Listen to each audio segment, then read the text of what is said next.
of assessment, it has been said that assessment includes reassessment. And friends, whenever this provision was brought in the statute, the intention of the government could not have been that so many notices under section 148 would come to the public.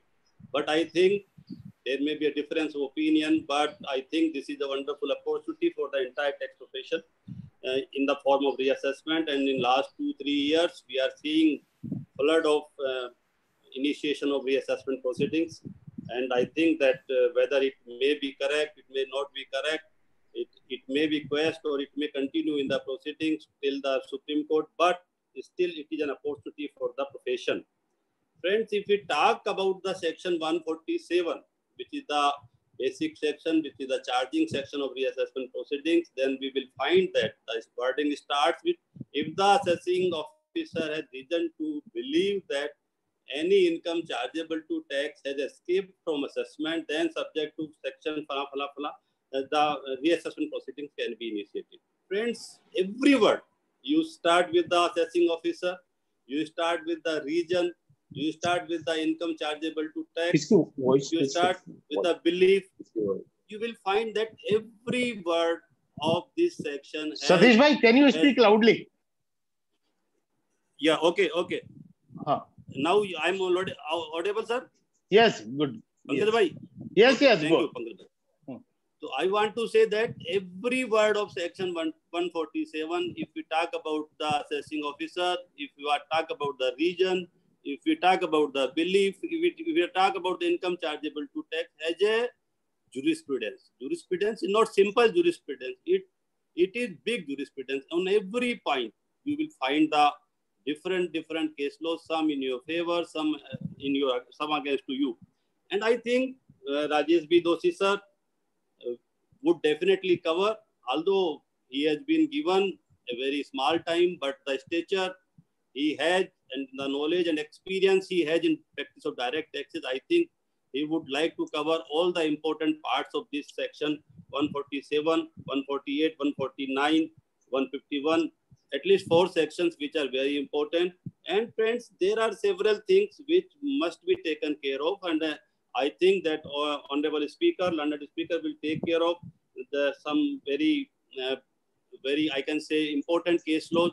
If we talk about the GK and Drive Shaft case laws of Honorable Supreme Court, which tells about the procedure which should be followed by the assessing officer while dealing with the reassessment proceedings. Thereafter, what is the change of opinion? There is a very famous case law of Honorable Supreme Court. There are certain new case laws in the case of NDTV, which has come, and of Supreme Court, which is also giving some mixed type of findings. Some is against to the assessee, some is favorable to the assessee. And there are certain other issues regarding time limit, regarding service of notice, regarding issue of notice, regarding sanction, regarding regions, whether the regions can be amended at later stage. So there are several issues which are to be taken care by learned speaker today. I think the topic is wonderful. Topic is really the need of the hour, because after 30th June, if all things remain good, if the lockdown goes, then we will have to rush for filing the replies of all the notices. And you friends, you know that the date of issuing notice under section 148 has also been extended to 30th June, and you will get several notices, thereafter reply, thereafter other procedures we will have to follow. So all things are very relevant today, and I am thankful to Pankaj bhai, I am thankful to Rajesh Mehta ji, Vinay Johri ji for having such a nice topic today, that reassessment, and very relevant topic. And I think the selection of speaker Rajesh bhai is also wonderful, and we will get new things about this provision. And I think this is the time when we should hear Rajesh B. Doshi ji on the topic. But I would definitely request that kindly try to cover all the important points in this code of 147, in this code of reassessment. And friends, there are very checkpoints. They are very checkpoint, but the unfortunate part is this, that the assessing officers are not following some of the checkpoints which has been given in the act itself. So Rajesh bhai will also like to cover all those things, but time is constantly there. So I want to give some of my minutes to Rajesh bhai, that kindly utilize all those minutes which I am not speaking, because I will have some more time after his deliberations. So I want to give the mic either to Pankaj bhai or to Rajesh bhai, whatever the system is. Over to Pankaj bhai. Pankaj ji. Thank you, Satish bhai. It was wonderful to hear to you. And I can always say that when Mr. Satish is there, in place of the regular question paper, he gives you an additional question paper. So you have to complete your question paper, not in the allotted time. You have to complete the additional question paper also in the allotted time. And Rajesh bhai, that would be the wonderful job. You will have to do it within the stipulated time. Friends, from yesterday, we had done one thing. We had made one more query panel speaker. And today, the query panel speaker, along with the speaker, would be Mr. Anil Mathur, chartered accountant, a senior chartered accountant from Jaipur. Friends, I am also happy to announce that on 2nd of May, we will be having a discourse inspirational webinar by Sister Shivani of the Brahma Kumari, and it would be joined by all her followers also throughout the world. I would request you to circulate the information with all your professional and family group and ask them to join. Another landmark, today also we had crossed 500 delegates, professionals from all over India. So friends, it is a success to all of you. Thank you. And before we start the speech of the today's speaker, let me give you one more announcement. Day after tomorrow, that is on 1st of May 2020, we will be having Mr. C.A. Nihar Jambusaria, Vice President of ICAI, as the chief guest. And Ms. Khemisha Soni, Chartered Accountant, Central Council member from Indore, as the guest of honor.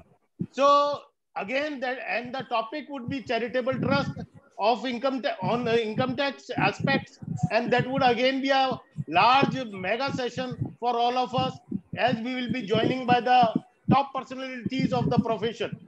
Again, a good thing, on 3rd of May, that is Sunday, we will be joined by Mr. Manoj Fadnis, the past president of the Institute of Chartered Accountant of India, as the speaker on computation of income and ICDS. So with these, I am encroaching on the time of my learned speaker, Mr. Rajesh Doshi, a man, uncrowned king of Chhattisgarh, and not only Chhattisgarh, all AIFTP Central Region, a master of income tax, a wizard in income tax, a prolific speaker, representative in many committees in the trade and professional organization throughout Chhattisgarh and Madhya Pradesh. He has contributed by way of speeches, by way of paper, by way of his presence in many of the conferences, seminars, a good friend of all, a leading towering personality, a man who is followed by every tax professional in Chhattisgarh, and friend, not only in the professional capacity, he is doing all type of charitable and social activities. He is a trustee, he is a representative in many of the social organizations, and contributing in this pandemic era. With these words, let me introduce our chairman, our session speaker, Mr. Rajesh Doshi, and welcome him as the today's speaker. Mr. Rajesh Doshi, all over to you. Thank you, sir. Should I share the screen with you, sir? No, yeah, you can speak and then share the screen, sir. Fine. Well, all the good words that have been said by Mr. Pankaj Ghia, I really do not think that these are true. But then it sounded so good to the ears that I refrain from disowning it. Friends, at the outset, I thank AIFTP and C. Rajesh Mehta ji, Pankaj Ghia ji, and Vinay Jolly ji for giving me this wonderful opportunity to be here this morning to discuss some of the issues relating to reassessment proceedings. Friends, Pankaj ji, should I share the screen now? Yeah, start the PPT, sir.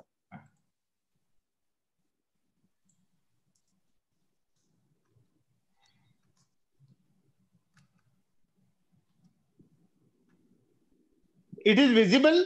You have to go to the first screen. Yes, yes, yes.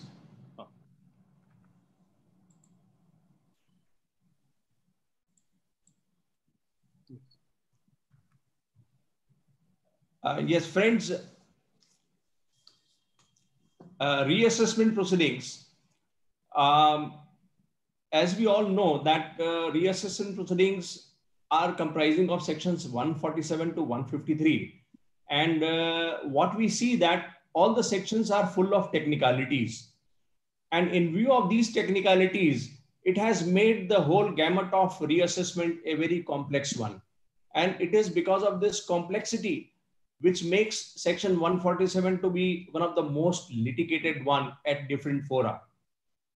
And it is also one of the most contentious issues which is being raised. And although in a given short period of time, it is not possible to deal with the intricacies and nitty-gritties of section 147 to 153, still I would like to cover some of the important aspects relating to reassessment, which will help us to deal with the assessments and appellate proceedings whenever we are performing our professional duties. And therefore, instead of going section by section, because as I understand a few days back, there was a session on notices.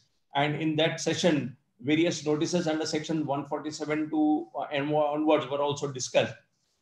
So I'll be restricting myself to discussing some of the important issues which arise in the context of reassessment.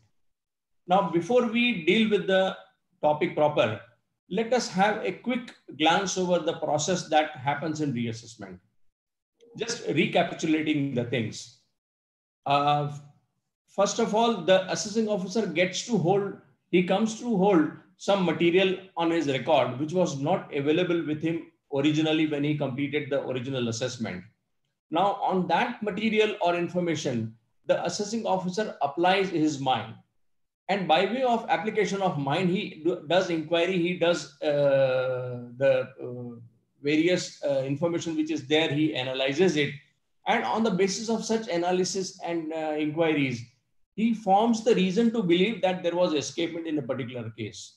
Once he forms this belief, he makes a note of it by way of reasons. He records the reasons that for this reason, he has a reason to believe that there was escapement. Now, thereafter, the reasons go to the higher authority for their approval, either JCIT or the CIT. And thereafter, the CIT or the JCIT is also required to apply his mind to the reasons recorded. And thereafter, he has either to concur or not to concur with the AO. And if he concurs with the view of the AO, he provides sanction. And once sanction is issued, then the AO is required to issue notice under section 148 to the assessee. Now, after issuing notice under section 148, the assessor is required to file the return of income. And once the return of income is filed, the AO is bound to provide copy of the reasons and all the material that he has in his possession for reopening the case. Now, thereafter, the assessee is required to file an objection to reassessment, which the assessing officer is required to dispose of by a separate speaking order. And it is only after disposing of this objection that the AO acquires jurisdiction to initiate and ask the assessee to file the details relating to reassessment. And thereafter, finally, he passes the reassessment order. Now, this is the whole process of reassessment. And whole process is comprising of different nitty-gritties and technicalities, as I mentioned in the beginning. And we'll be discussing, and I have picked up some of the issues in this whole process, and we'll be discussing those issues before this August gathering. Now, one of the issue which comes is about issue of notice or service of notice. We find that in some place in section 147 to 153, we find that there is a reference of issue of notice. In some place, there is a reference of service of notice. So there is sometimes confusion in our mind as to what is the relevance of these two issues. Friends, let us take an example of assessment year 12-13, which the due date for which, the last date for reopening of which ended on 31st of March 2019, because 6 years ended there. Now let us hypothetically take an example that an assessing officer issued notice under section 148(1) on say 31st of March, on 28th of March or so. And then he issued the notice, which was ultimately served on the assessee on say 3rd or 4th of April next year, 2019. The issue would be whether one can argue that this notice is not within time because the assessee received it after the 31st of March beyond period of 6 years. Friends, 147 does not specify about the notice issue. What the law relating to issue of notice is contained in section 149(1) subclause A to C, which says that any notice under section 148 can be issued for within a period of 4 years. One. Second, subclause B says that within a period of 4 to 6 years, and third is up to a period of 16 years. Now, these are the three segments of section 149. Now, if the notice is issued within this period, then the notice would be valid irrespective of the fact that it is served after a period of after the 31st of March 2019. Therefore, in the given case, even if the notice was served actually after 31st of March 2019, it would still be a valid notice because the notice was issued by the AO before 31st of March. And that brings us to the issue as to what is the relevance of service in that case. Now, friends, if we go through section 148 subsection 1, it says that before making an assessment, reassessment or recomputation, an assessing officer is required to serve a notice to the assessee under section 148(1). Now, it is this service of notice. There are two issues. The issue of notice gives jurisdiction to the AO to reassess the assessee. The service of notice gives jurisdiction to the AO to pass an assessment order. There are two distinct things. By virtue of issue of notice, he acquires jurisdiction to reassess one. And by issuing service, by serving the notice, he acquires jurisdiction to pass an assessment order. Therefore, the relevance of service of notice is for passing of the assessment order. And secondly, we find that the time barring date of passing reassessment order is related to service of notice and not issue of notice, which is now, as of now, it is 1 year. It has been amended last year. Earlier, it was 9 months. It says that within 9 months or within 1 year from end of the financial year in which the notice was served. Now, if that notice was served on 31st of March 2019, as I had taken in the example, in that case, the assessing officer could have passed the assessment order before 31st of March 2019. Now, in a given case, which I mentioned, the notice was served on say 3rd or 4th of April, and therefore the law relating to service of notice and time barring date, as has been amended last year, says that within 1 year from end of the financial year in which the notice is served, and therefore the relevant due date of completion of assessment time barring would be 31st of March 2021 and not 2019 December. So for these two purposes, the service of notice is important. Now, friends, we see that off and on notices are issued. Notice under section 148 is issued by an assessing authority. Now, in the last few years, what we have observed is there was a drastic restructuring in the department. And as a result of restructuring, there was a lot of change in jurisdiction. But what happened was that the PANs were not migrated to the jurisdictional AO in a timely manner. So what happened in many cases, wherever there was information coming in from, say, investigation wing or the sales tax department and all, it was related to the PAN, and the information on the material was passed on to the AO who was having that PAN. Now that AO would immediately issue a notice under section 148. And then what he would do is, in case he does not have that jurisdiction by virtue of that notification which was issued subsequently, he transfers that case to the jurisdictional AO. And the jurisdictional AO thereafter conducts the reassessment proceedings and passes the reassessment order. Now, what we have to understand here is the reasons to be recorded are to be by the jurisdictional AO, and the notice under section 148(1) is also required to be, first notice also required to be issued by the jurisdictional AO and not by a non-jurisdictional AO. Now, in the example which I took, take for example that there was a change of jurisdiction from November 2014 when the restructuring was effected. And prior to that, somebody's PAN was lying with some other assessing officer. Now that information goes to the old AO. And if that old AO, he issues notice under section 148 and records reason before issuing notice, and thereafter when he transfers that case to the AO, in that case, the question would arise as to whether the reassessment would be valid or invalid, because the recording of reasons and the issue of notice is not by the jurisdictional AO.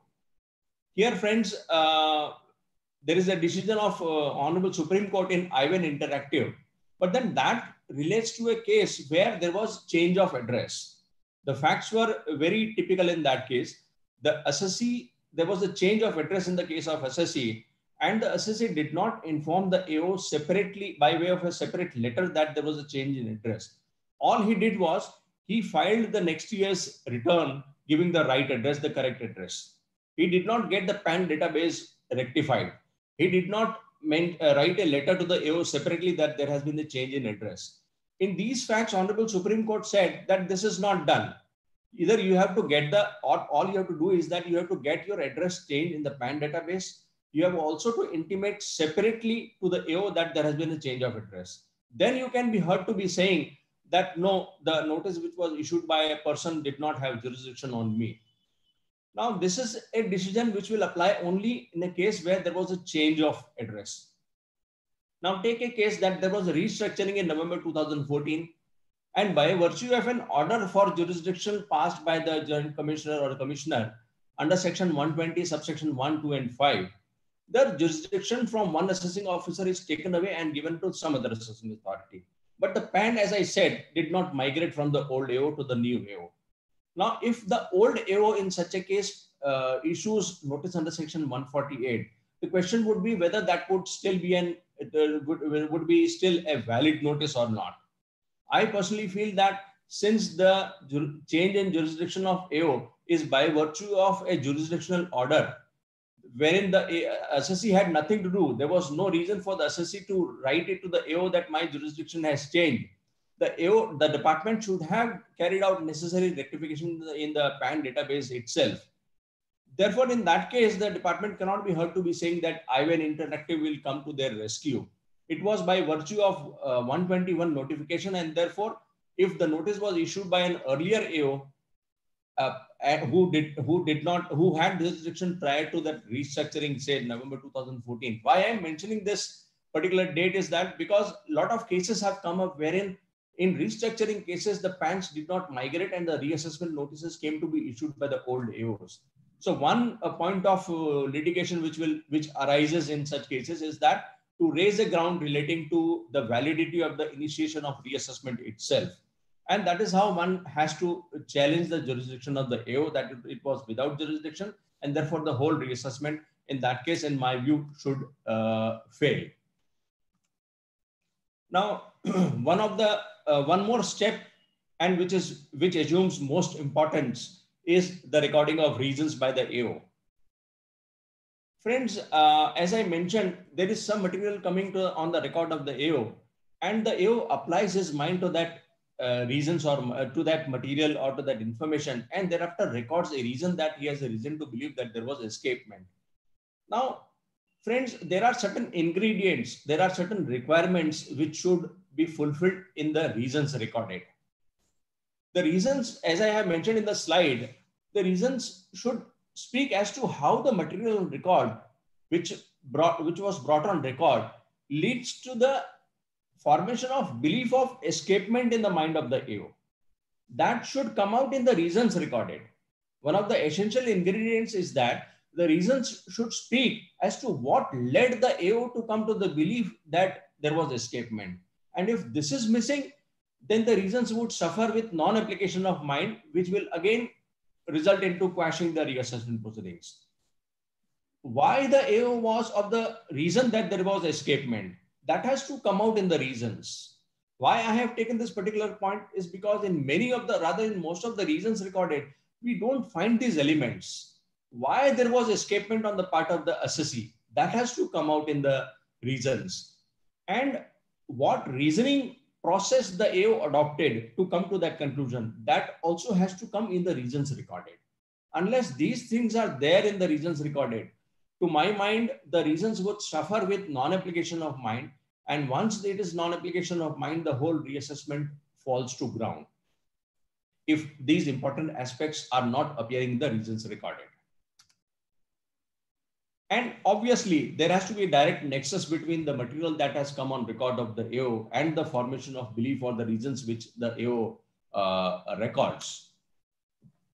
Now, we see a number of cases where the AO comes to acquire some material or information from, say, investigation wing, or say from the VAT department, or from the investigating agencies. And he makes a mention. Typically what we find is that the AO records reason that information has been received from DDIT so-and-so, that that a particular person was indulging into providing accommodation entries, or he was involved in some foul play. And he has admitted having been involved in such activities. And he also named the assessee to be one of the beneficiary. Now, this is the information which comes to the AO. Now, on that basis, the AO records these facts in his reasons, and thereafter he issues a notice under section 148. Now, the question would arise whether merely obtaining such material, whether the AO, when he receives such information or material, does it give jurisdiction to the AO to reassess me or to issue me a notice? The answer is an emphatic no, because as I mentioned, the process of reassessment, the AO has to first apply his mind to the reason, to the information or the material which comes on his record. And it is he who has to come to the conclusion that there was an escapement, and by virtue of that, he has to record reasons and issue 148 notice. What is most relevant is that he should come out with the facts as to what did he do with that information which has come on record. What did he do with that material which has come on record? Merely having information on record does not give him jurisdiction to reassess me.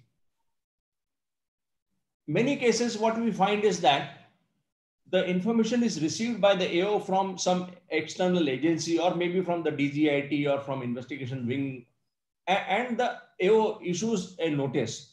Now, in the information which flows from the outside agency or from the other agency or authorities, there is a reference that falana person, he admitted having been involved in accommodation entries, and the name of the assessee appears in that inquiry, and therefore you reopen the case. That is the information which flows from the higher authorities, from the other authorities, and the AO makes a mention of it, and he passes, and he records reason and issues 148(1) notice. This again is not correct, because what happens in many cases, what we see is that they only receive the information and the material, like there could be statement of the person who deposed. So there could be some other material on the record of the DDIT who conducted inquiry. And that material is normally, in some cases, it is sent subsequently to the AOs. A list is sent that these are the cases where there is a likelihood of some reassessment. In that case, what the AO does is he simply records reason and issues notice under section 148. And thereafter, he receives the material from the other agencies. That case also would suffer from a non-application of mind, because the AO should apply his mind, as I mentioned, to the material also before the AO. And if he does not get hold of the material, it will amount to a case where he issued a notice at the dictate of the other authorities, or it would be a case where he borrowed the conclusion of some other authority. On the basis of material on record, the other authority might have come to the conclusion that there is escapement. But for reopening my case, my AO should come to a conclusion that there was escapement in my case. And therefore, the conclusion which he drew was not of himself, but it was of some other authority. And therefore, again, the case would suffer from non-application of mind. Let us take some example. As I have already mentioned, that there is in the case of accommodation entry, and there is a reference that information has flown that a particular person admitted having been involved in accommodation entries, and the assessee's name appears therein. Or take an example of bogus purchase cases or penny stock cases. The examples which I have taken are the most recent ones, and many cases of this category have been reopened in the last 2 or more years. And some more are in the offing as the date has been extended. Merely reproducing the information which came on record of the AO is not enough. As I mentioned, that process has to be followed by the AO. He has to apply his mind to that information. He may even conduct an inquiry on the basis of that information, and thereafter he has to come to that conclusion. Merely reproducing would amount to a case where there was no application of mind of the AO. And in many cases, friends, I have at least seen that there is just reproduction of that information. The AO's mind application, the process or the reasoning process which the AO adopted is not forthcoming from the reasons. And therefore, such cases would be covered in the cases where there is no application of mind, which is one of the basic ingredient. And if application of mind at the stage of recording of reasons is missing, the whole reassessment falls to ground. Now, in such cases, what happens is that there could be an allegation, there could be an information that some person has given a statement that I was involved in providing accommodation entries. Now, what the AO is required to do is, he is required to go through that statement of that person who gave that statement. He is required to go through that statement and also the material which was gathered in such inquiry. And thereafter only he can he can frame the reasons for formation of belief. Unless he does that, the AO does not acquire a jurisdiction to reassess me or to issue me a notice under section 148(2), 148(1). In the information which flows to the AO, there could be allegation that the assessee has received accommodation entries from certain entities which are shell companies. Now, if this is the information with the AO cannot just borrow the conclusion which has been arrived at by the investigating agency, unless the investigating agency is the AO himself. He is required to go through that material, go through the allegations as to how does that lender, how does that investor come in the category of shell company. We all know that there is no definition of shell company in any law in India. Therefore, it has to be given a general meaning as is understood in the common parlance. Therefore, what the AO is required to see is merely somebody saying that there is a shell company which is there in the picture will not help the AO to acquire jurisdiction. He has to see whether the investors or the lenders have the characteristics which can be described as the shell companies. And all this process should form part of reasons recorded. He should mention that this is the information which has come on record.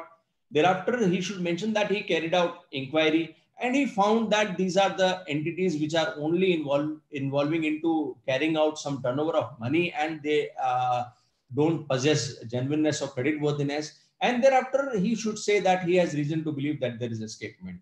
Now, this part, as I mentioned, is missing in many of the cases. And therefore, a jurisdictional issue is required to be taken in such cases that the AO did not apply his mind and there is a basic infirmity in the reassessment proceedings. Now, this observation of Honorable Jaipur Tribunal in the case of Balaji Healthcare is very important. In this case also, there was a statement recorded by some agency wherein the person admitted that, yes, I am involved in providing accommodation entries. He also named some of the assessees, and on that basis, reasons were recorded by the AO. But the AO, what did he do? The AOs did not carry out any independent analysis of the material which was there before them. The AOs did not carry out any inquiry or investigation on their own. And they reopened the case only on the basis of the statement of that person. And these are the observations which have been verbatim reproduced here, which I'll read out for the benefit of the audience. It is true that the assessing officer can rely on the report of DIT, investigation wing, but at the same time, where he is assuming jurisdiction under section 147, he is required to carry out further examination and analysis in order to establish the nexus between the material and formation of belief that income has escaped assessment. And in absence thereof, the assumption of jurisdiction under section 147 has no legal basis and resultant assessment would fall to ground. Now, this is a very fine proposition which has been laid down by Honorable Jaipur Bench of Tribunal, that the AO has to do something to the material on record. And what he does to that material on record, which gives him jurisdiction, which gives him reason to believe, should come out in the reasons recorded. And if that is not there in the reasons recorded, the whole exercise of reassessment fails. So this is one judgment. There are other judgments also on the issue which lay down the same proposition. which can be utilized whenever we are arguing or whenever we are representing any case relating to reassessment. Now, one more step in the reassessment is providing copy of the reasons. As soon as we file the return in response to notice under section 148, the AO is required to give a copy of the reasons to me. Now, what does copy of the reasons mean? It means that he is required to give me not only the copy of the reasons, but all the material that he has is in his possession, which ultimately led to recording of such reasons. Like in the case which I mentioned, in the example which I mentioned, if the AO came to acquire some material in the form of statements of some persons, some material which was in the form of information from VAT department, or some allegation in the form of shell company investors, all those things which was there before the AO at the time of recording reasons should be provided to the assessee. Here also procedurally, I find that in many of the cases, such entire material is not made available by the AOs to the assessees. What they give is just the reasons recorded. That is not sufficient, friends. The assessee has a right to see as to what was the material before the AO and whether that material could have formed the belief of escapement. And if so, then he is duty bound to respond to the notices. And therefore, the process is that one should obtain a copy of all the reasons, and obtaining copy of reasons has been made mandatory by the decision of Honorable Supreme Court, as the chairman said, also mentioned, GK and drive shafts. Again, we have some, in the context of reassessment, we have some law codified in the sections 147 to 153. There are some provisions there are some procedures there are some issues which have been laid down as a judgment law by the Honorable Courts of Law. GK and drive shaft is one example of a judgment law. We do not find anything in the Income Tax Act which says that the AO is required to give copy of the reasons, but Honorable Supreme Court interpreted the law to be that the AO is bound to give me the copy of the reasons recorded. And if the AO does not provide me copy of the reasons, the whole process of reassessment falls to ground, and in that case, the reassessment will be quashed, and that is what it has been by way of a rejection of SLP. Honorable Supreme Court has also laid down in this case. Now, once I get a copy of the reasons, I have to raise, as an assessee, I have to raise an objection to that reassessment. Now, when I raise an objection, the AO is required to dispose of my objection. Either he would accept my objection and drop the reassessment proceedings, which in any eventuality would be an impossibility to my mind. And the second would be that he would reject your objections and proceed with the reassessment. Now, there also, we do not find anything in section 147 to 153, but in GK and drive shafts and in some other cases, the procedure has been laid down as a matter of judgment law. It says that the AO is required to dispose of my objections by way of a speaking order, which should be separate from an assessment order.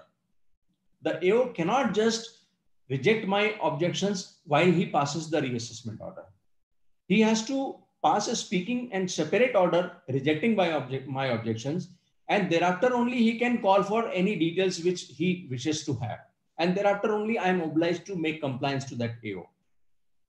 Now, here the AO is required to dispose of that objection, and he has to allow me a reasonable time, so that if he today on say 31st of August, he rejects my objections, then he has to allow me at least 4 weeks time. He has to allow me at least 4 weeks time to explore any other legal recourse. Like I may like to go to the Honorable High Court in the filing a writ petition requesting for quashing of the reassessment.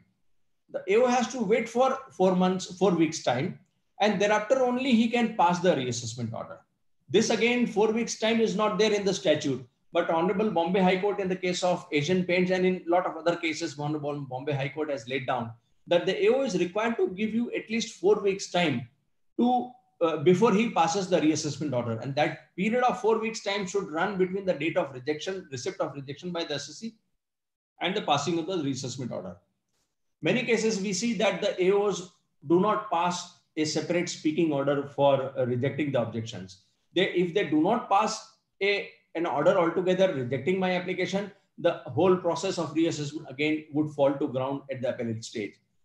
Second example could be that the AO passes the order rejecting your objections while he passes the assessment order. It is contained in the body of the reassessment order. Initially, he rejects your reassessment objection, and thereafter he passes the reassessment order. Here also, the procedure has not been followed by the AO properly, because after passing, he has to pass a separate speaking order, and after passing of that order, he has to allow me 4 weeks time. So that limb is also missing, and therefore, in such a case, we will see that the reassessment would be ultimately quashed by the higher authorities. Now, there is one more aspect which deals with failure of the assessee, the cases which are covered by the first proviso to section 147. Now, if there was earlier a scrutiny assessment under section 143 or under section 147, and if that case is wanted to be reopened beyond 4 years, but within 6 years, that is between 4 to 6 years, the AO has to have some material on record to allege that there was a failure to disclose truly and fully all material facts necessary for the assessment in the first innings. Now, if there was no failure on the part of the assessee to disclose all material facts at the initial stage, then that in that case, and if the original assessment was under section 143 or 147, the AO does not get jurisdiction to reassess me. And what was the failure on the part of the assessee in the initial assessment, original assessment, that should form part of the reasons which are recorded. There has to be a specific mention as to what was the failure on the part of the assessee. In most Rajesh bhai, we have 5 minutes now.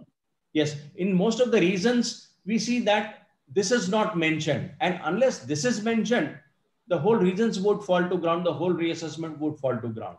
So there has to be a specific mention, and what was the failure, that has also to be brought out in the reasons recorded. Now, skipping some of the slides, I would take up some issues. In sub-infrastructure, Honorable Delhi High Court came out with these guidelines, which are there for anyone's reading. Therefore, I'm not discussing this, and these are there for our guidance. We see that in many cases, the approvals are not granted. In the initial slide, I mentioned that the assessee should also obtain a copy of the approval under section 151. If the approval is granted in a mechanical manner, then under section 151, the CIT simply, if he's saying that I am satisfied, that is not sufficient. The CIT should come out with his own reasons why he is satisfied that the AO is right in recording reasons, why he is right in coming to the conclusion that there was an escapement. That allegation has to come out very clearly. Now, if there are incorrect facts mentioned in the reasons, like if the reasons say that there was no return filed and this has not been disclosed in the returns, and subsequently if it is found that the return was filed and the transaction was disclosed, in that case it would be held that the reasons suffer from non-application of mind and the reassessment would not be justified. In many cases, we see that the information flows to the AO at the fag end of the year. Maybe on 20th or 25th of March, the AO gets an information and he immediately issues 148 notice. Now, such cases are to be seen with caution because there is practically no time left with the AO to apply his mind. So whenever we come across such cases, we should see to it that since there was no time, what did the AO do with that particular information in his record? And if that is not forthcoming, one can take a ground that the reassessment is without jurisdiction and suffering from non-application of mind. Then when we receive a notice under section 148, we now no reassessment can be done without a filing of return. But what we have been doing in past was we used to file a letter that the return file originally on so-and-so date may be treated as a return file in response to 148. Now, this is an essential part which we have to see, because once if we file this letter, then that after filing of that letter, because that letter of mine amounts to filing of return from my side, and thereafter the AO is required to issue a notice under section 143(2). And issue of notice under 143(2) in reassessment is also one of the essential conditions, which in some cases I have found that it is missing, and therefore one can take that issue before the appellate authorities. And we should take care that the letter, if we are filing a letter, that the original return may be treated as a return in response to 148. That letter needs to be signed by the assessee, because that sign of assessee on that letter would amount to verification of the return. Otherwise, there would be, if suppose I as a counsel file that letter under my signature, then it would not amount to verification of the return. And in that case, the AO may not be required to issue notice under section 143(2). And the last issue which I want to discuss about this is original assessment. I would skip to this slide. And if there is the law provides that if there is an income which was there, which is recorded in the reasons, and the AO is empowered to assess any other issue which comes to his notice during the reassessment. The law is settled on this issue, that the AO gets the power to assess any other escaped income which comes to his notice during the reassessment proceedings, only and only if the original income for which the reasons were recorded, for which the allegation was there against the assessee, continues to form part of the reassessed income.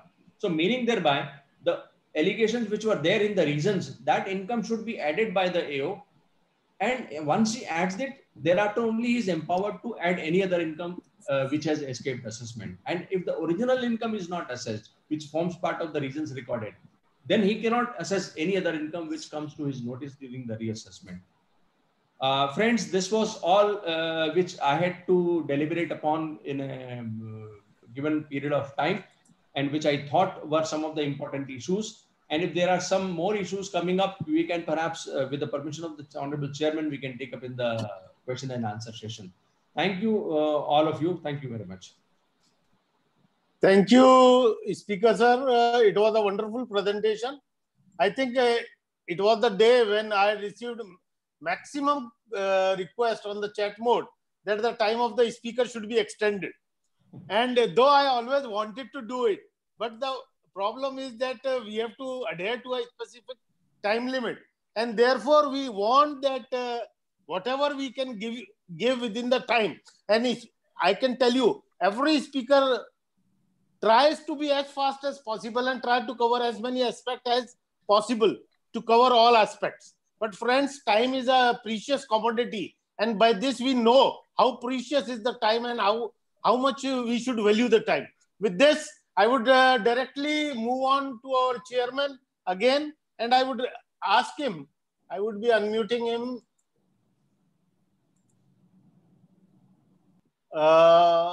Just a minute. Yeah, I would be unmuting my chairman. And Satish Bhai, would you like to have a concluding remark right now, or can we take 4 or 5 queries and then you will want to have concluding remark? It will be better that we just hear the queries first. So we will be taking some queries and then be coming to you. Your mic would be open, and I am opening the mic of another panelist, Mr. Anil Mathur. Mr. Anil Mathur, your mic is also open. So okay, I would be naming the query's name and directly answering whether it has to be answered by you or the learned paper writer. So first query directly to Mr. Rajesh Doshi. The name is CA Yogesh Sethia. Hello. Mr. Yogesh Sethia, are you there? Yes, sir. Hello. Yogesh ji, boliye. Yes, sir. So my query is AO passed the assessment order under 147 and the interest under section 234 A and B is calculated from the original due date. So whether it is right? Rajesh ji, okay, Rajesh ji ko maine mute kar diya. Hello. Rajesh ji, you have muted yourself. Yes, now. No. Yes, can you kindly repeat your query, please? Yes, sir. So my query is in the assessment order in the computation sheet, the AO calculates the interest under 234 A and B from the original due date. So whether this treatment by AO is correct? Because the law says so, because 234 ABC various subsections deals with it, that interest becomes chargeable for the respective dates, and therefore he would be justified in levying interest from the initial date. Okay, sir. Okay, thank you. Okay. The second query directly to Anil Mathur, Mr. Sankalp Pitalia. Mr. Sankalp Pitalia, you have to unmute your mic. Yes. Are you there, Sankalp? Okay, move on. Mr. Moolchand Jain. Mr. Moolchand Jain. Mr. Shambhu Gupta. Mr. Shambhu Gupta, are you there?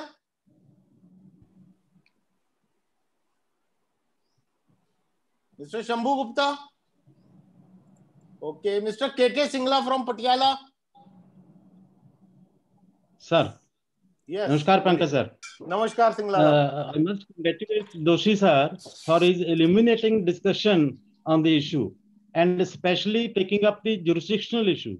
Sir, in my case, the notice under section 148 was issued by the income tax officer having the territorial jurisdiction. But the returned income of the assessee was above 50 lakhs for the last so many years. Subsequently, after the issue of notice under section 148, he transferred the case to the DCIT, which also had territorial jurisdiction. So, in view of section 124, subsection 5, can I raise the issue of jurisdiction? Anil Madhurji.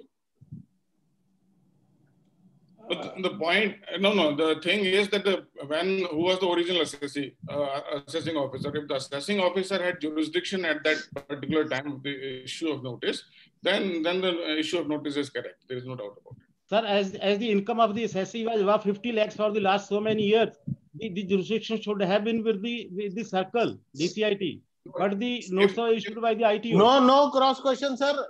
Let the panel answer. First, Anil Mathur sir, Doshi sir, if you want to add something, or Satish bhai, if you want to add something, go on. Yes, I would like to add something, sir, with the permission of the Honorable Chairman. Yes, sir. Yeah, please continue, sir. See, the jurisdiction of an AO is by virtue of the notification under section 121, 2 and 5.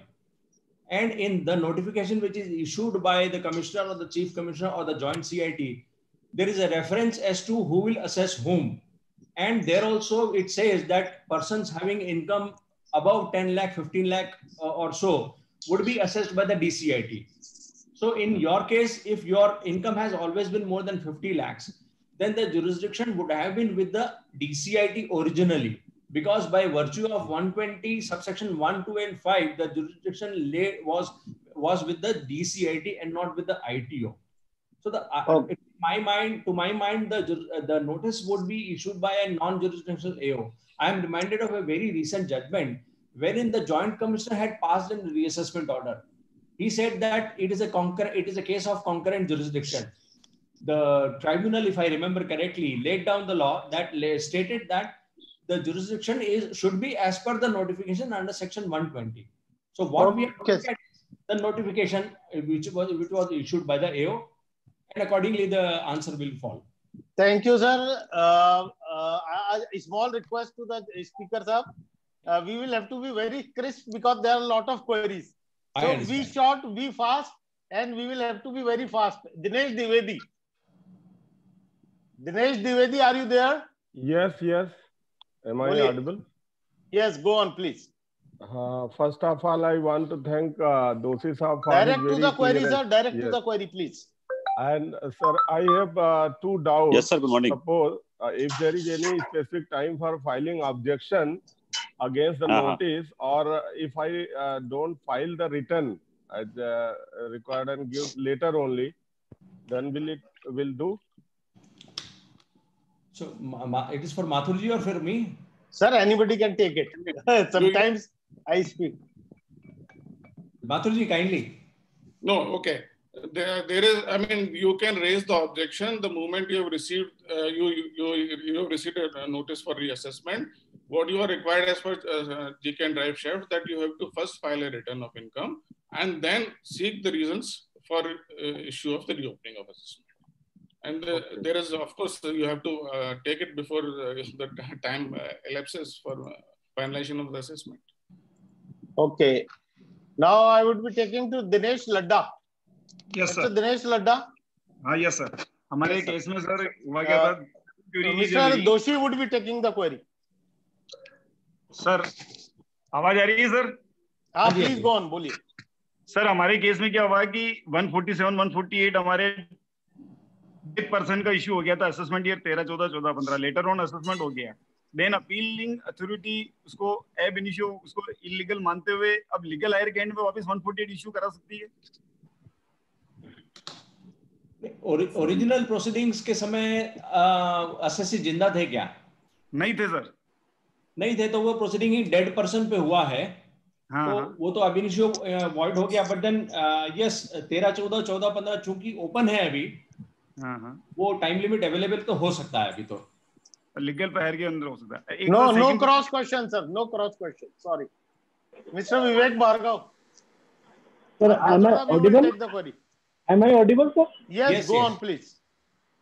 Sir जो अभी एक बात बताई speaker sir ने कि objections का speaking order के बाद 4 वीक का टाइम देना होता है बॉम्बे हाई कोर्ट के जजमेंट के व्यू में, लेकिन असेसिंग ऑफिसर ने असेसमेंट कंप्लीट कर दिया और 4 वीक्स का टाइम नहीं दिया, जबकि असेसी ने उनसे रिक्वेस्ट भी करी थी कि मुझे हाई कोर्ट जाने के लिए थोड़ा टाइम दीजिए। तो ऐसे केस में उस असेसमेंट ऑर्डर का क्या फेट होगा?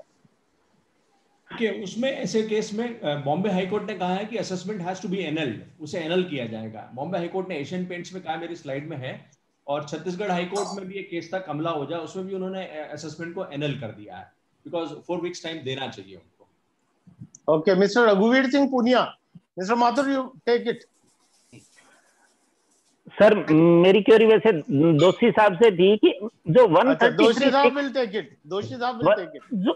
जो हमें 148 इश्यू करने से पहले क्लाइंट को 133(6) में इंफॉर्मेशन मांगी जाती है, तो क्या 133(6) की इंफॉर्मेशन की कोई लिमिट है? एओ 142(1) में जितनी इंफॉर्मेशन मांगी जा सकती है एज फार एज पॉसिबल उतनी इंफॉर्मेशन मांग लेता है, और हमारे खिलाफ एक हथियार के रूप में हम उनको एओ को प्रवेश देते हैं, तो हमें कितनी इंफॉर्मेशन देनी चाहिए जो हमें लीगली जरूरी है? देखिए जो इन्फॉर्मेशन वो मांग रहे हैं वो तो आपको 133(6) में देना चाहिए, because on the country I would say that AO को वो कॉल करना ही चाहिए उसके बाद ही, बिकॉज मैंने अपने लेक्चर में कहा है कि उन्हें कुछ ना कुछ इंक्वायरी इन्वेस्टिगेशन करना चाहिए अपने तरफ से इन्फॉर्मेशन आने के बाद में, तो वो इंक्वायरी 133(6) में ही करेगा, और जो भी मांगा जा रहा है इन्फॉर्मेशन वो तो आप बाउंड है देने के लिए। May be that may lead to formation of belief, that's a separate issue. Thank you sir. Mr. V.S. Jayakumar, he is a leading taxation advocate in Chennai. Had a talk, regular queries, regular panelists, regular attending the webinar, and even the previous speaker, Raghuveer Singh Punia, again a speaker in various forums, a blog writer, a master of income tax. So with this now, Jayakumar ji, आपकी query मैं माथुर साहब को transfer कर। Can a protective assessment be reopened under 147? The main assessment is made for the earlier year, protective assessment made for the subsequent year.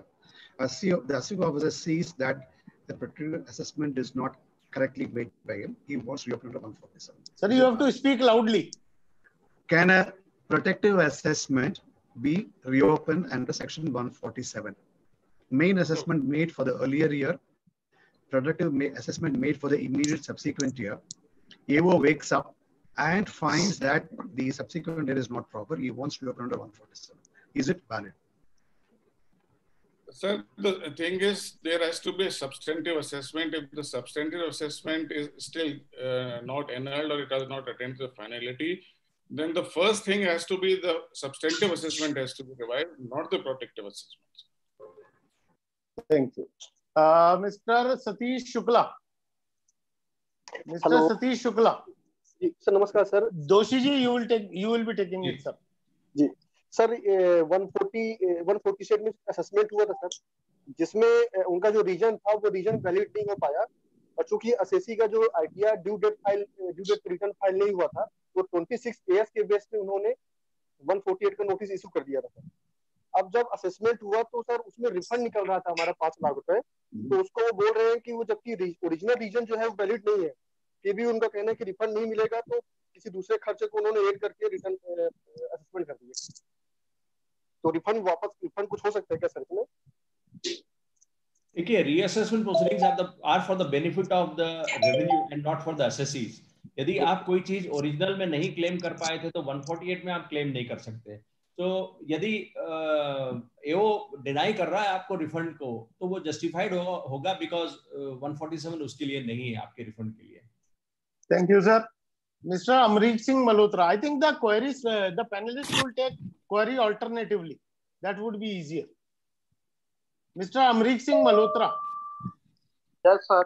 Sir, my query is, if an assessee along with his family goes out of India for 3 months after putting a lock at his residential premises, and in the meantime, IT department issues a notice under section 148 and pastes the same on his locked residential premises.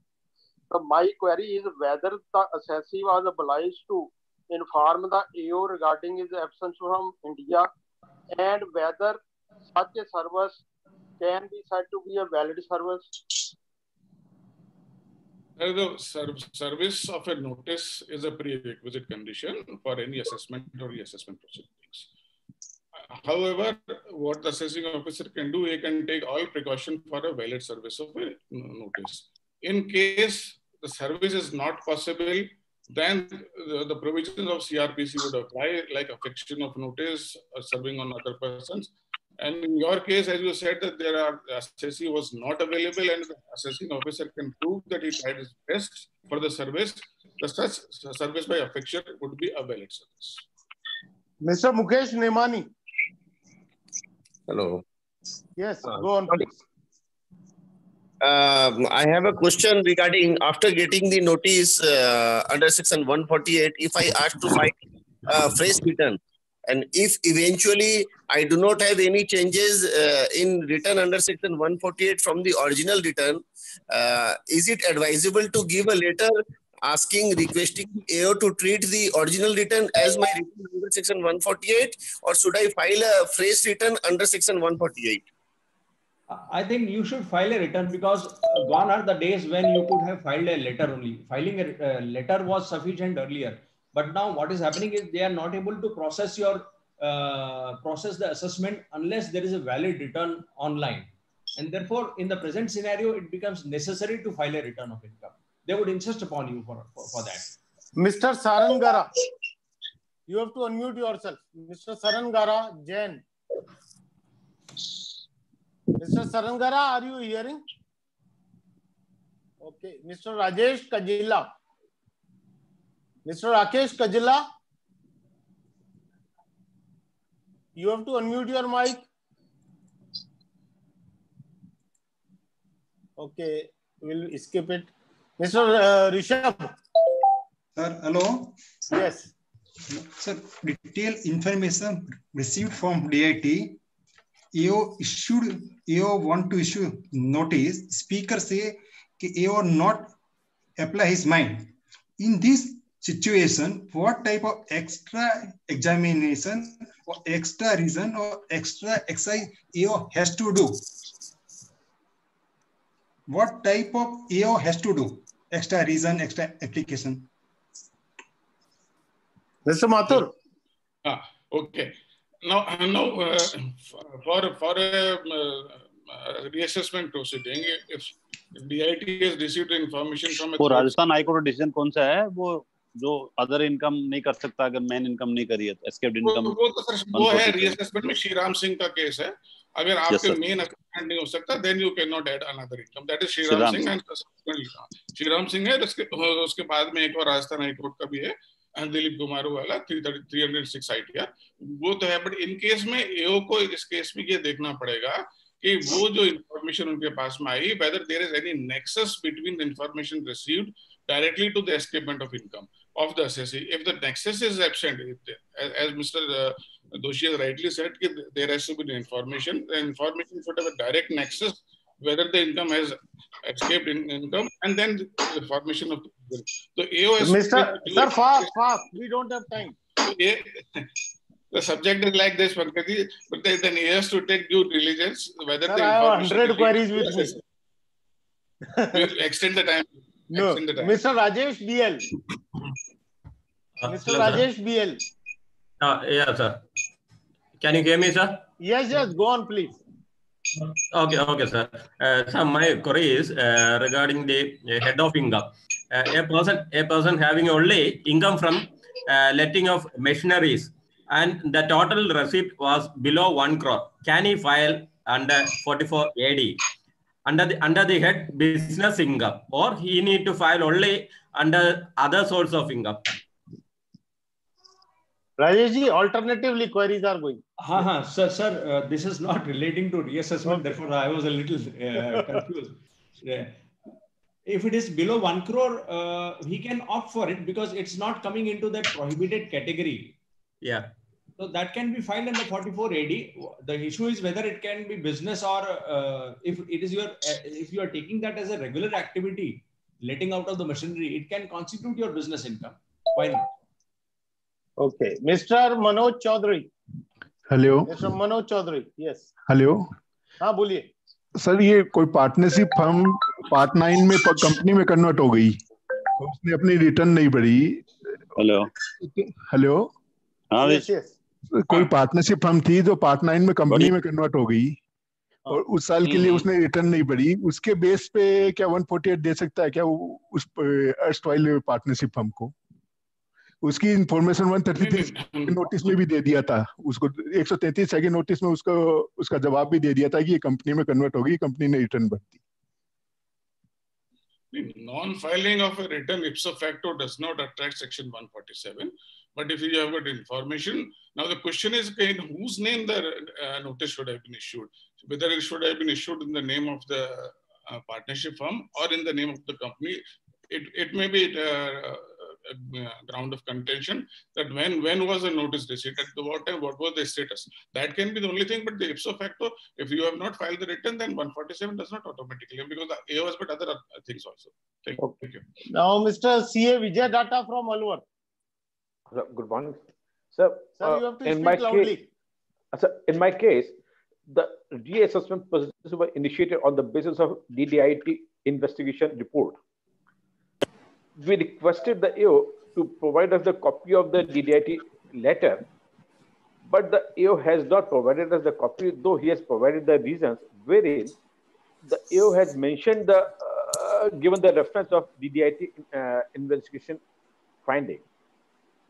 My query is whether this will amount the proper providing of the reasons in the absence of the DDIT letter.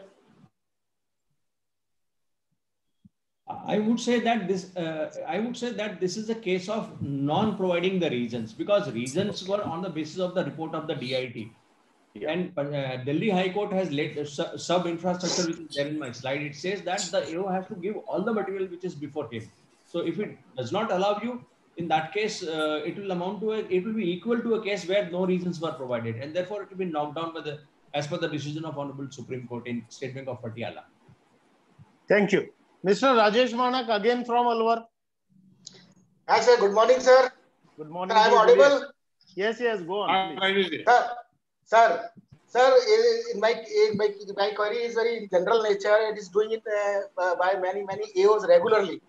So in many cases, ITO issued inquiry letter and asked that so much amount of have deposited to the bank, or you have purchased a property or motor car like that, and we give full detailed reply on it and explain everything. But he simply filed that letter in his file and doing nothing. Later on, he issued notice under section 148 on same reason, and he even didn't know about that letter, our earlier reply also, and he didn't make any inquiry. Sir, what is the legal position of that notice, sir? Rajesh, there is a thing that one should not depose against himself.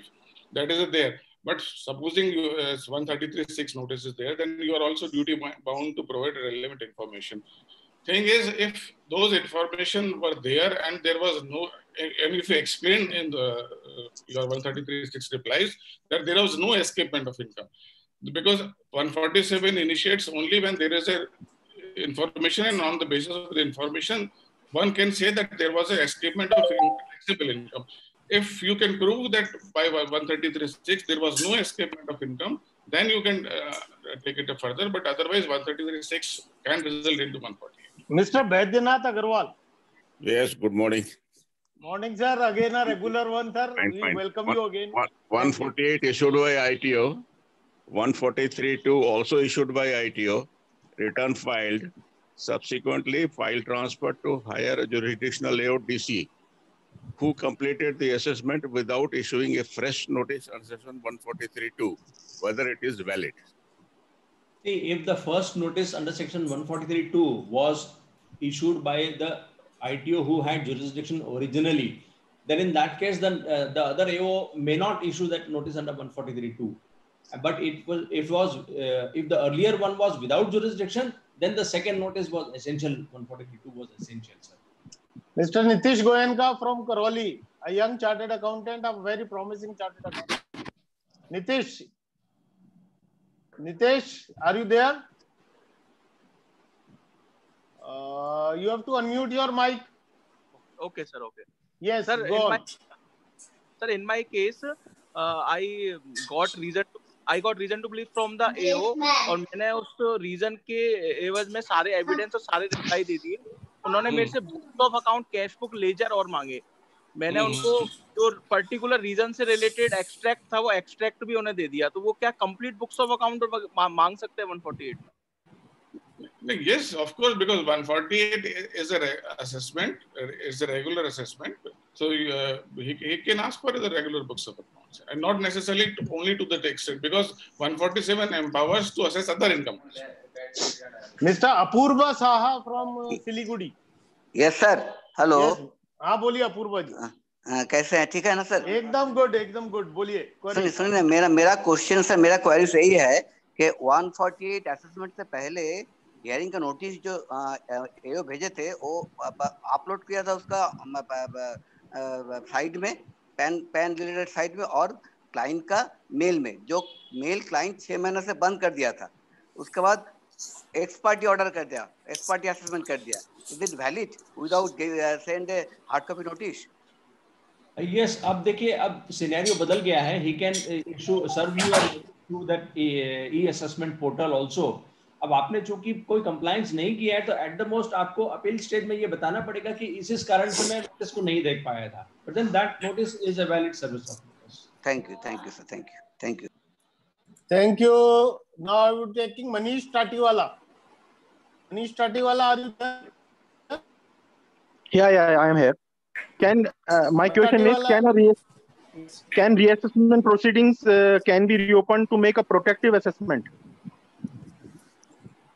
Protective assessment? No, you cannot have a reassessment proceedings for a protective assessment. Okay, Mr. Alok God. Yes, sir.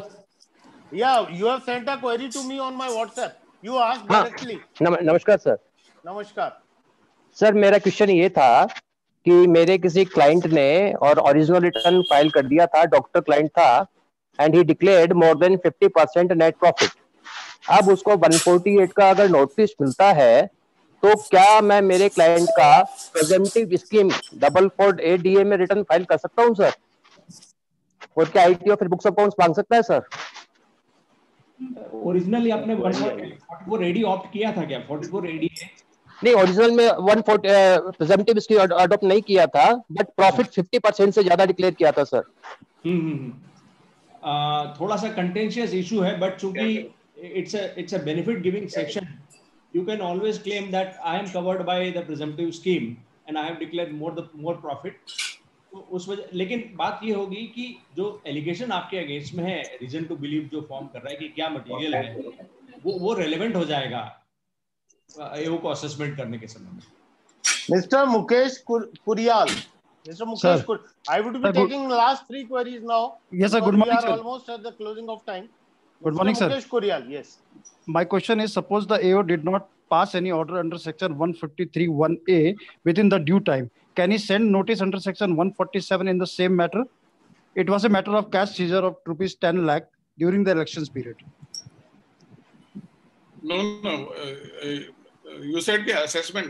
AO is not to make an assessment under section 143(1). It is the processing of the return.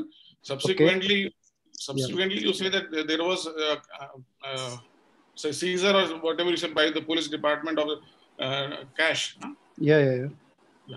if the cash was important, then 153A proceeding would arise. So no question of 148 arises. 148 is different because if it is a seizure of the cash, Yeah, then yeah. 148 should not apply. 153 have to be because it has been impounded. It's like 132A, requisition of assets. Oh, so thank you. No cross questions again. And I would be taking one Mr. Shitanshu. Mr. Shitanshu, are you there? Yeah, I'm there. Yes. Go with your query, please, fast. Is there any query from you? Okay, I would be taking Mr. Vinod Miskin from Karnataka. आवाज तेज बोलिए, Mr. Miskin. You have to speak loudly. You are not audible.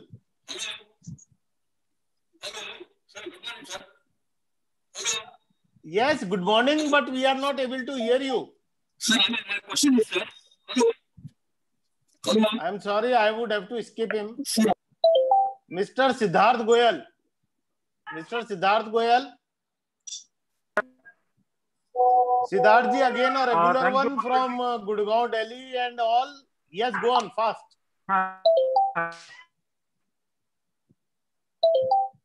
My query is with reference. Yeah, my query is with reference to 147 if notice is received with reference to international transaction. So can they touch upon the area other than international transaction also during the reassessment proceeding? Yes, the law because authorizes. the time period available for international is 16 years. But if the so original... it means we have to retain the books of account till 16 years.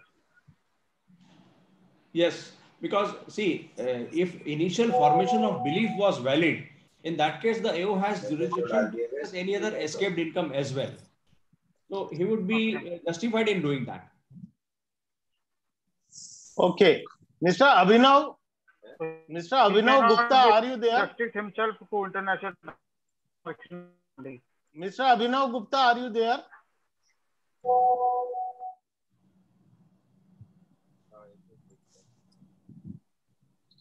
Mr. Abhinav Gupta, I think we had lost him.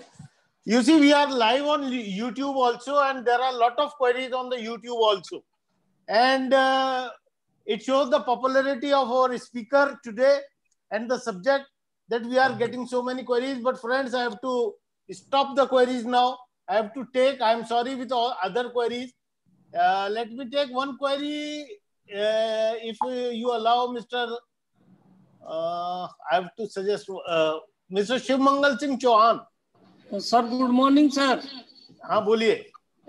Sir मेरी एक query है कि मेरा एक client था, तो sir उसने 13-14 का रिटर्न फाइल नहीं किया था और तो AIR आया था 10 लाख से ज्यादा उसका था, RTO एजेंट है, तो सर उसको क्या 148 मिल जाएगा कि सर रिटर्न नहीं भरा उसने?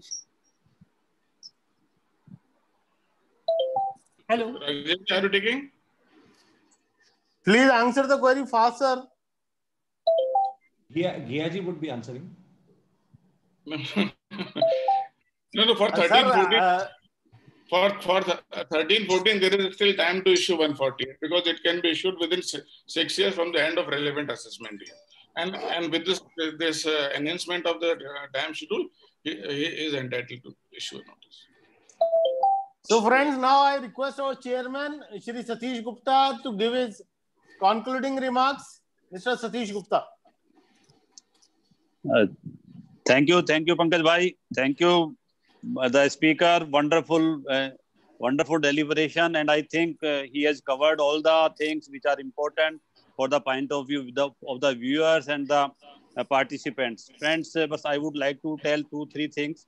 Number one, that we should not rely on the case laws as suggested by the speaker or as read by anywhere, but as it is, we should go through completely with the case law, and then we should match up the facts of our case with the given case law. If those are in agreement with that case law, then only that case law will work for you. Otherwise, it will not work for you. another thing which the learned speaker has also given in his PPT, but I would like to emphasize that we should inspect the assessment records and the reassessment records before going for any reply. It should be our practice, because you will come to know so many things which are even not supposed to know. It can be done by the department, and there are so many faults you can find on the inspection of assessment records. So kindly go for the inspection definitely before going for any reply on the notice issued under received under section 148. And last one, friends, the issue of notice under section 143(2) is also important in reassessment proceedings also, provided you have filed the return of income. And the recent case laws of the Supreme Court in the case of Lakshman Das Khandelwal can be referred, that 143(2) issue of notice is must. So I don't want to take much of time. I think we are within the time slot, and I'm again thankful to learned speaker Rajesh B. Doshi bhai for giving a wonderful deliberation. I'm thankful to Anil Mathur ji also for giving the replies of the queries. I think, and Pankaj Ghia ji and Vinay Joly ji for giving this wonderful session, and that too in a very timely manner, in a very managed manner. Hats off to Pankaj bhai for taking all the queries, for taking the speakers in the bilkul time managed schedules. Thank you very much. Thanks a lot. Again, thanks for giving me this opportunity to be here on this day. Thank you very much, Pankaj bhai. Thanks a lot. Thank you very much. Thank you, sir. Now I would be requesting our star speaker of the day, who had attracted so many queries, who had attracted so many questions, and whose presentation has been liked by. You can see the chat board. So many appreciative comments are there in the chat box. And so many appreciative comments are coming on my WhatsApp, on the YouTube link, and many queries on the YouTube. I would be taking one query because it has come on the YouTube, Doshi ji, and he has been reminding me that you have to take this query. The query is, reason recorded that ITR not filed and transaction not verifiable. So 148 taken. Assessee objected showing ITR 139(1) in due time and transaction already recorded in books. But 148 was not dropped by AO. Any remedy? I think the remedy should be filing an appeal only, because once the information found is wrong, and once the information which is contained in the regions is found wrong, then we have some cases wherein they say that the reassessment does not survive. So filing an appeal, of course, you can go for the writ petition also, but it will depend upon where are you situated, because it's not. You are absolutely right. I am facing such type of problems in Rajasthan. They don't want to take it on ground of alternative remedy. So with this, Mr. Abhinav Gupta, this was your query and this has been answered by our star speaker. I would now request our star speaker to give his concluding remarks very fast. Sir, thank you very much. I thank AIFTP Central Zone and Rajesh Mehta ji, especially because it is he who persuaded me to give this presentation, and that this presentation I took as a learning experience for myself as well. Thank you for such a wonderful audience for raising so many queries, because these queries have also enlightened me in a greater manner. Thank you, AIFTP, very much. Thank you, sir. Friends, it was again a wonderful seminar, wonderful webinar. More than 700 people on Zoom have joined us. More than many people have joined us on YouTube, and recorded webinar would be circulated in all the groups. Please join our group. Please like YouTube channel. I would say tomorrow is the GST subject. Do join us right at 9:45 a.m. tomorrow again, and we will have a wonderful session on GST tomorrow. Day after tomorrow again income tax. Mr. Nihar Jambusaria would be the chief guest. Vice President ICAI would be the chief guest for day after tomorrow. Miss Kamisha Soni would be the guest of honor for day after tomorrow. So join us regularly 9:45 a.m. One of my chairman has said it is like watching Ramayana or Mahabharata daily at the same time. So we again request you, do patronize us, do join us, do continue with your blessings. Do join us at 9:45 a.m. daily, and we will watch you again. Thank you. With this, I think we had come to the end of the session. It is almost 11:28, and we are again closing the webinar in time, within the stipulated time. Thank you, everybody. and we'll see you tomorrow morning. With this, good morning, India. I can say east, west, north, south, central. We are joined by more than 700 participants today, and it is a wonderful webinar because of your participation. Thank you. Have a good day. Have a fantastic day. Enjoy. Take care. Take care. Don't go out. Take care of your health. Bye-bye. See you. Thank you very much. Thank you. Thank you. And with this, I am ending the meeting.